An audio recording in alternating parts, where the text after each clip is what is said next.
ایک دانا و بینا شخص نے بطور تمثیل یعنی مثال کے طور پر کہا کہ بر صغیر کے علاقے میں ایک ایسا درخت ہے جس کے سائے کا پھیلاؤ کئی کوس تک ہے، جس کی جڑ پاتال کی خبر لاتی ہے اور اونچائی آسمان تک پہنچتی ہے۔ اس سے مخلوق خدا فائدہ اٹھاتی رہتی ہے۔ اس کے پتوں کے متعلق لوگوں کا یقین ہے کہ وہ نہایت ہی تلخ ہوتے ہیں، مگر جس شخص کو قسمت سے کوئی پتا ہاتھ لگ جائے اور وہ اس پتے کو کھا لے تو اسے حیات ابدی نصیب ہو جاتی ہے۔ اس درخت کے نیچے مردان خدا سالہ سال جھولیاں پھیلائے انتظار میں بیٹھے رہتے ہیں کہ کب کوئی پتا جھڑے اور ان کے ہاتھ آئے۔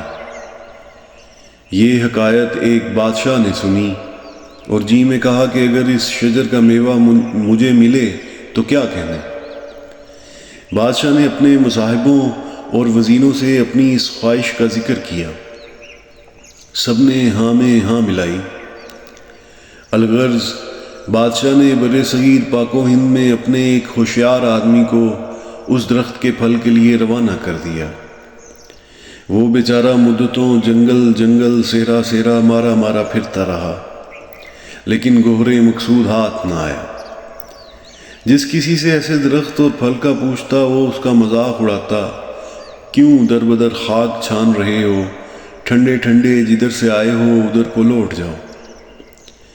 وہ آدمی تھا من کا پکا، ارادے میں خم نہ آنے دیا اور برابر کوہ و دشت کی خاک چھاننے لگا۔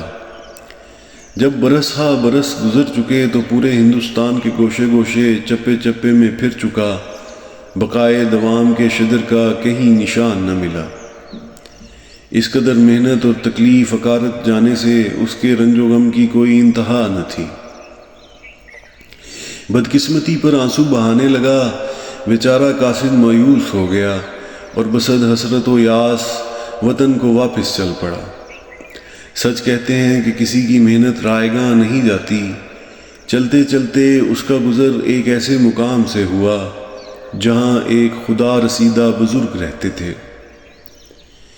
ان کے علم و فضل اور کشف و کرامات کی بڑی شہرت تھی۔ قاصد نے دل میں سوچا مجھے اس بزرگ کی خدمت میں جانا چاہیے، ممکن ہے شیخ کی نگاہ التفات سے بگڑا کام بن جائے اور مایوسی راحت میں بدل جائے۔ یہ سوچ کر چشمے پر آب لے کر شیخ کے پاس حاضر ہوا۔ ان کی نورانی صورت دیکھتے ہی اپنے آپ پر اختیار نہ رہا، ضبط کا دامن ہاتھ سے نکل گیا اور روتا ہوا ان کے قدموں میں جا گرا۔ اس قدر آنسو بہائے کہ سارا بوجھ ہلکا ہو گیا۔ شیخ نے اٹھا کر شفقت سے گلے لگایا اور پوچھا، کیا بات ہے؟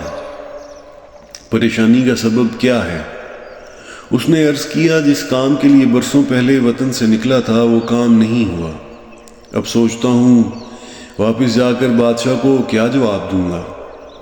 بادشاہ نے مجھے بقائے دوام کے شجر کی تلاش میں یہاں بھیجا تھا۔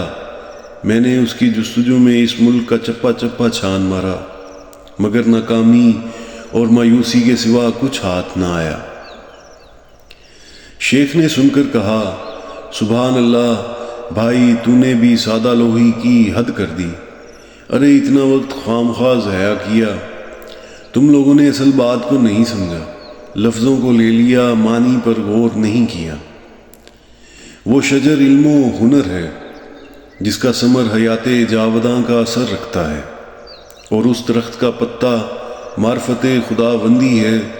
جس کو علم حاصل کر کے خدا کی معرفت مل جائے وہ زندہ و جاوید ہو جاتا ہے، اور اسے ہی دائمی زندگی کہتے ہیں۔